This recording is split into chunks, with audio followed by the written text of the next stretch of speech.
চিনি আমরা সকলেই চিনি। দৈনন্দিন জীবনের এই অতি আবশ্যক পণ্যটি কিভাবে তৈরি হয় তা কি আমরা জানি? চলুন দেখে আসি কিভাবে চিনি তৈরি হয়। সেজন্য আমাদের যেতে হবে নাটোরে।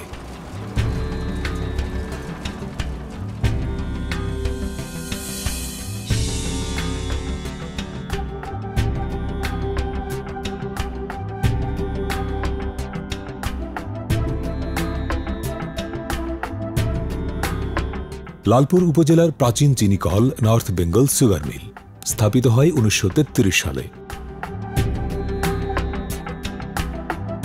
শুরুর দিকে এটি ছিল ব্যক্তি মালিকানায়, 1965 সালে চলে যায় রাষ্ট্রীয় মালিকানায়। সুগার মিলে সরবরাহের জন্য এই অঞ্চলের দিগন্ত বিস্তৃত ফসলের মাঠে হয় আখের আবাদ।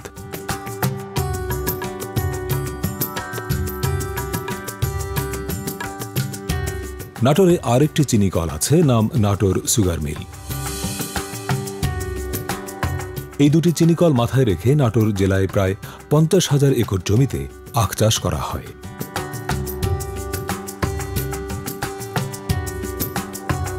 শ্রমিকের বেতন, আখ চাষিদের পাওনা টাকা দিতে না পারা সহ নানা কারণে অনেকটা মুখ থুবড়ে পড়েছিল নাটোরের চিনিকল দুটি।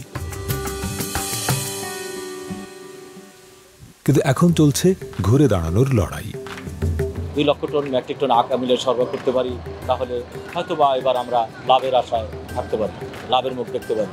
যেহেতু এবার 7 কোটি টাকা লোন ইনভেস্ট করেছি, সামনে বছরে ইনশাল্লাহ 8 থেকে 10 কোটি টাকা লোন ইনভেস্ট করার আমাদের চিন্তাভাবনা রয়েছে। আর কৃষকদের মাঝে লিফলেট পোস্টার বিতরণ করা হয়েছে যাতে পরিষ্কার পরিচ্ছন্ন আখ এই মিলে সরবরাহ করতে পারে।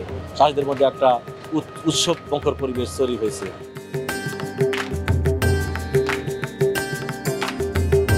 এটি একটি খরাপ্রবণ এলাকা, এখানে আখ ফসল ভালো হয়, কিন্তু মিলের চ্যালেঞ্জ হিসেবে দাঁড়িয়েছে পাওয়ার ক্রাশার। এই পাওয়ার ক্রাশারে একটা বিপুল পরিমাণ আখ মাড়াই করে মিলের কাঁচামালের সংকট তৈরি হয়।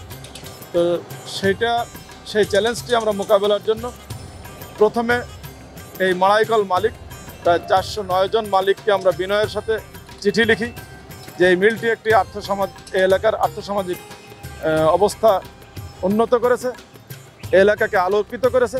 সুতরাং সেই প্রতিষ্ঠানটিকে ধ্বংসের দিকে না ঠেলে দিয়ে তাদের সমুদায় আখ মিলে দিয়ে তাদেরকে মিলমুখী হওয়ার জন্য আমরা আহ্বান করি।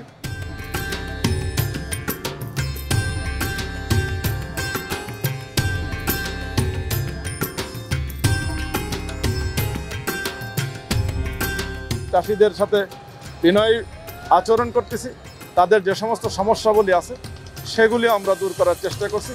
তাদের দাবির পরিপ্রেক্ষিতে আপনারা জানেন যে এই মিলটি এবছর 10 নভেম্বর মাড়াই কার্যক্রম শুরু করেছে। এই কাঙ্ক্ষিত লক্ষ্যমাত্রা অনুযায়ী আখ মাড়াই করে আমরা এবছর চিন্তা করছি যে এই মিলটির যে বদনাম এগুলো ঘুচিয়ে আমরা তার হারানো ঐতিহ্য আবার ফিরিয়ে আমরা এটিকে লাভজনক প্রতিষ্ঠানে রূপান্তর করতে চাই।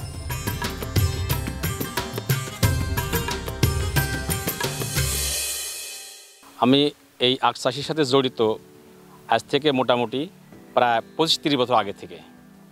সেই সময় আখের একটা বিক্রি করতে গিয়ে সেটা সমস্যা হয়তো আমাদের পুঁজির সমস্যা।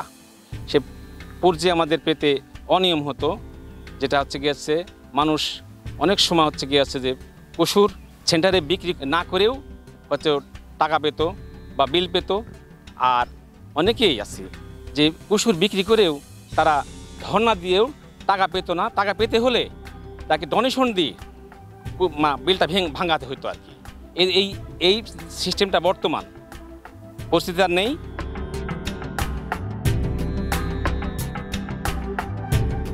আগে যেমন পুঁজিটা আসতো, সে পুঁজিটা হাতে হাতে দিত এবং যার যা ইচ্ছা পুঁজি নিত এবং পুঁজিটা মানে বিলটাও ঠিক ওইভাবে আসতো, হাতে আসতো ক্ষমতার বলে।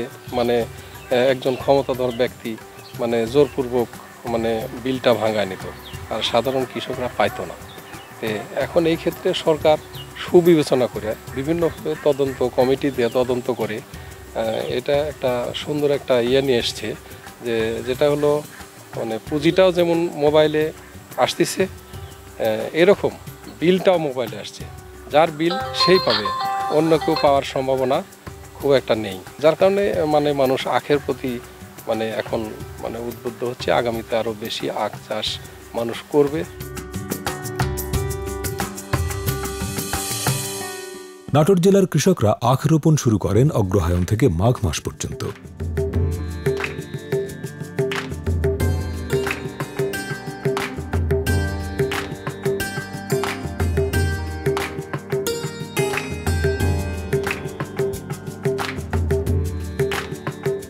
প্রথমে ভুঁয়ে আমার পানি ছিল, আমার জমি পানি থাকার পর পানি নামে গেছে, নামে যাওয়ার পরে ভুঁইটা পরিষ্কার করেছি, পরিষ্কার করার পরে চাষ দিছি পাঁচটা চাষ দেওয়ার পরে আমি এখন ভাঁড় কাটতেছি। এখন মাস অগ্রহণ মাস, এই মাসে কুশির লাগাবো আমরা, 1 মাস পর কুশির বাড়াবে আর কি চারা।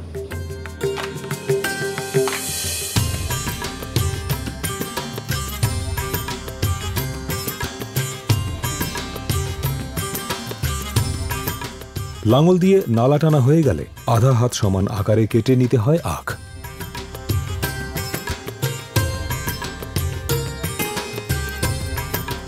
4 ইঞ্চি পরপর আখগুলো রেখে মাটি দিয়ে ঢেকে দেওয়া হয়। কৃষকরা এই সময়ে আখ চাষের পাশাপাশি জমিতে সাথী ফসল হিসেবে মসুর, খেসারি, আলু, পেঁয়াজ, রসুন ইত্যাদিও চাষ করতে পারেন। কুশির লাগানি একটা লাভজনক আবাদ। যেমন এই কুশিরটা লাগাইলে পারে ওর ভিতর সাথী ফসল করা যায়, যেমন রসুন, পেঁয়াজ, আলু, সরিষা এই ধরনের ইত্যাদি বিভিন্ন রকমের ফসল করা যায়। 1 বিঘা আখ চাষ করতে 15 থেকে 20,000 টাকা খরচ হয়। তার সাথে আমরা সাথী ফসল করতে পারি। সাথী ফসলের মধ্যে রসুন, পেঁয়াজ, কালিজিরি বিভিন্ন রকমের আবাদ করি এবং একবার এই আখ যদি আমরা চাষ করি অন্তত 4-5 বছর আমাদের আর রোপণ করা লাগে না, আমরা শুধু পরিচর্যা করি এবং বছরে আমি 40-45 হাজার টাকা এর থেকে কিনে আখ বিক্রয় করতে পারি।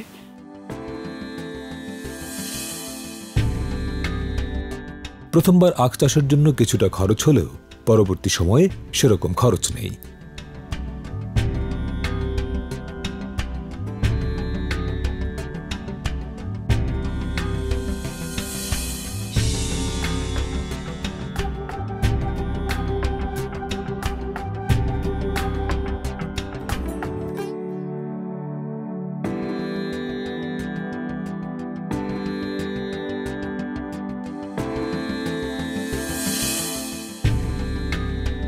আখ আবাদ করার জন্য কৃষকদের সার, কীটনাশক সহ নানা উপকরণ দিয়ে থাকে কৃষি বিভাগ।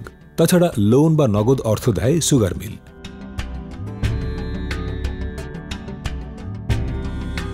লোনের টাকা পরিশোধের জন্য কৃষকদের নগদ টাকা দিতে হয় না, বরং আখ সরবরাহের মাধ্যমেই লোনের টাকা পরিশোধ করা যায়। আমরা একটা আনন্দমুখর পরিবেশে আমরা এই মাড়াই কার্যক্রমটা শুরু করেছি। আমরা কৃষকদেরকে সব ধরনের উপকরণ, সার, কীটনাশক, এটা নিয়ে আবার 6,61,00,000 টাকার মতো আমরা পেমেন্ট করেছি। এর বাইরেও আমরা নালা কাটা বা কোদাল দ্বারা আখটাকে মানে ডিপে গভীর নালা আখটা রোপণ করার জন্য আমরা যত ধরনের নগদ আর্থিক সহায়তা দেওয়ার দরকার সেটাও আমরা দিচ্ছি। নিঃসন্দেহে আমার পেমেন্ট সুন্দরভাবে স্মুথলি পেমেন্ট যাচ্ছে। এই ক্ষেত্রে চাষিদের কোনো ধরনের কোনো অবজেকশন নেই। তো আমরা আশাবাদী যে আমরা আমাদের লক্ষ্যে পৌঁছাবো।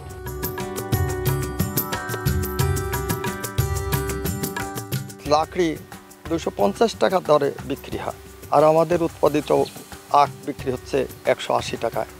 যদি 250 টাকা মূল্য নির্ধারণ করা হয় আখের, তাহলে আখ চাষিরা আরও বেশি আখ চাষে উদ্বুদ্ধ হবে এবং আখের অভাবে কোনোদিন মিল বন্ধ হবে না বলে আমার বিশ্বাস।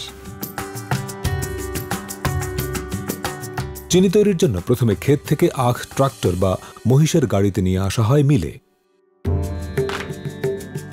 এরপর ফেলা হয় মিল হাউসে। চিনি উৎপাদনের প্রথম ধাপ শুরু হয় এখান থেকেই।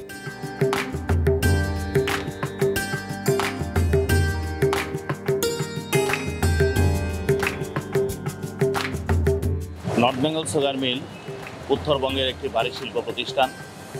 এই প্রতিষ্ঠানে 60টি বাণিজ্যিক খামার রয়েছে এবং চাষিদের উৎপাদিত আখ আর বাণিজ্যিক খামারে উৎপাদিত আখ মিল পরিবহন মানে মিলের পরিবহন নিজস্ব পরিবহনের মাধ্যমে পরিবহন করে মিলে আনার পর কেন ক্যারিয়ারে ফেলান মানে ফিডিং দেওয়া হয়।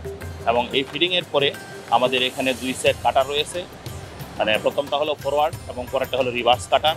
তো প্রথমটা মোটর ড্রাইভ এবং পরেরটা হলো মানে টারবাইনের মাধ্যমে ড্রাইভ করা হয়। এই 2 সেট কাটারের মাধ্যমে কেনটাকে প্রিপারেশন করা হয়, মানে টুকরা টুকরা করে। এই প্রিপেয়ার্ড কেনকে পরবর্তীতে আমাদের এই আখ থেকে জুস কালেক্ট মানে এক্সট্রাক্ট করার জন্য এটাকে মানে আমাদের মিল হাউসে মানে মিলিং টেন্ডেমে নেওয়া হয়।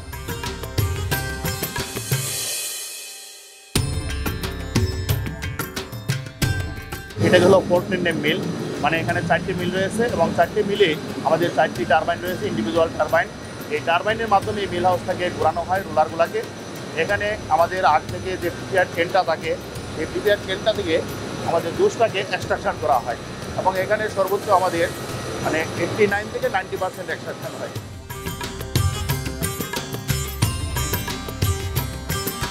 এখানকার যে মানে আখের ছুবড়া মানে বেগাস যেটা, এটা আমাদের বয়লারের জ্বালানি হিসেবে ব্যবহার করে আমাদের এখানে স্টিম কুলার প্রোডাকশন করা হয়।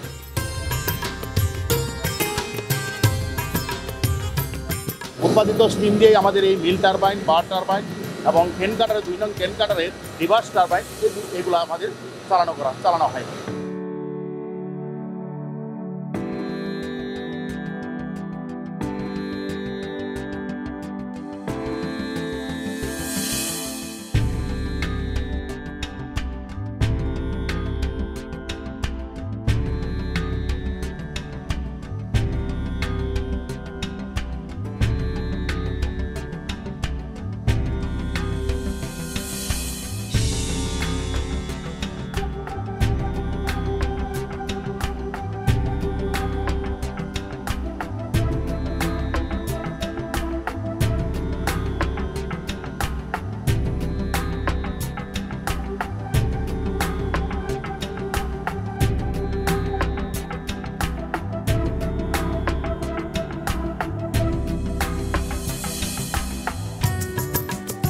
চারটে মিল রয়েছে, প্রত্যেকটা মিলে 5টি করে রোলার আছে।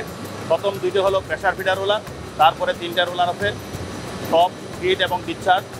এবং এই 3টা রোলারের মানে প্রেসারে আমাদের এখান থেকে আখ মানে প্রিপেয়ার্ড কেন থেকে জুসটাকে সর্বোচ্চ পরিমাণে এক্সট্রাকশন করা হয় এবং এই এক্সট্রাকশন আমাদের 90% পর্যন্ত হয়ে থাকে।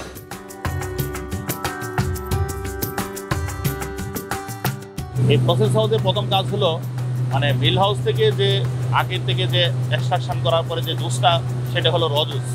এই র জুস এখান থেকে মানে প্রসেস হাউসে আনার পরে প্রথম হলো এটাকে মেজারমেন্ট করা হয়।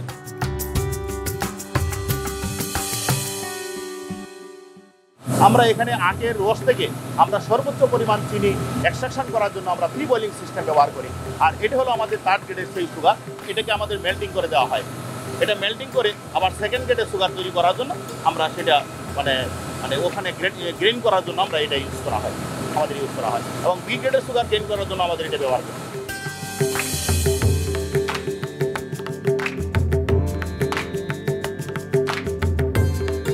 মূলত আসলে আমাদের এখানে যে প্রসেসটা ব্যবহার হয় সেটা হলো মানে আখ থেকে সরাসরি আমরা চিনি উৎপাদন করি।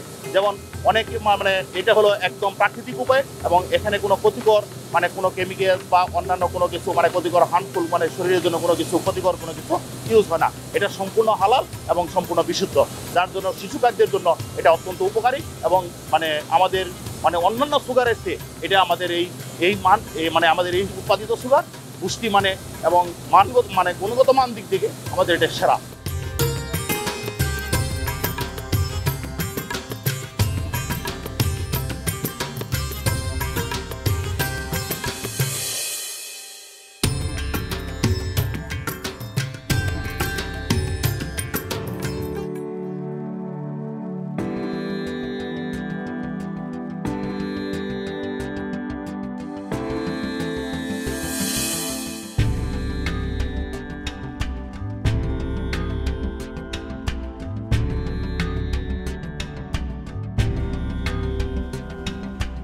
এটা হলো আমাদের ফাইনাল স্টেজ বেকিং হাউস।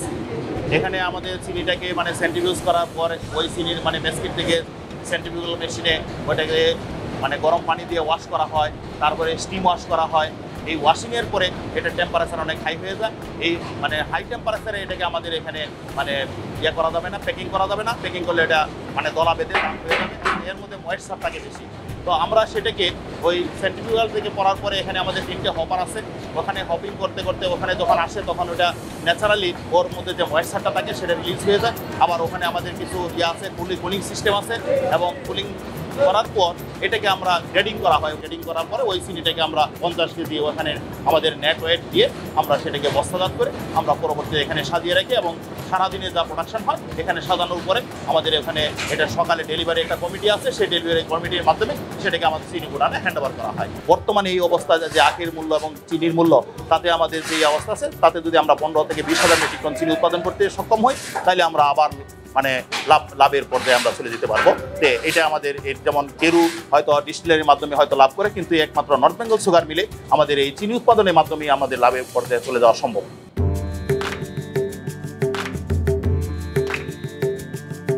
আমরা প্রশাসনের পক্ষ থেকে সর্বাত্মক সহযোগিতা করছি। এর একটি চ্যালেঞ্জ ছিল যে অবৈধ আখ মাড়াই যন্ত্র চালু ছিল গত বছর। এই বছর আমরা একটি আখ মাড়াই যন্ত্রকে আমরা অ্যালাউ করিনি, এবং অবৈধভাবে যেগুলো চলতো সবগুলোই বন্ধ করা হয়েছে। পাশাপাশি এর অনেক জমি পতিত রয়েছে, এটি নিয়ে আমরা একটা বৃহৎ পরিকল্পনা গ্রহণ করার চেষ্টা করেছি। আমরা স্টেক হোল্ড কনসালটেশন করেছি, স্থানীয় লোকজনের সাথে কথা বলেছি, শ্রমিকদের সাথে কথা বলেছি। এটিকে কৃষি ভিত্তিক শিল্প প্রতিষ্ঠান হিসেবে এর ডাইভার্সিফিকেশন বাড়ানো যায় সে বিষয়ে আমরা পদক্ষেপ গ্রহণ করে একটি প্রকল্প প্রণয়নের কাজ হাতে নেওয়া হয়েছে। কৃষিভিত্তিক কোনো সিস্টার কনসার্ন এখানে প্রতিষ্ঠা করে সারা বছর যেহেতু সুগার মিলটি চলে না, বাকি সময়ের এই যে জমিগুলো রয়েছে, এর যে ক্যাম্পাস রয়েছে, এটার ইউটিলাইজেশন বৃদ্ধি করে আমরা অচিরেই দুটি শিল্প প্রতিষ্ঠানকে রুগ্ন শিল্প প্রতিষ্ঠান থেকে একটি স্বাবলম্বী শিল্প প্রতিষ্ঠান হিসেবে গড়ে তুলতে পারবো, এটা আমরা আশা করছি।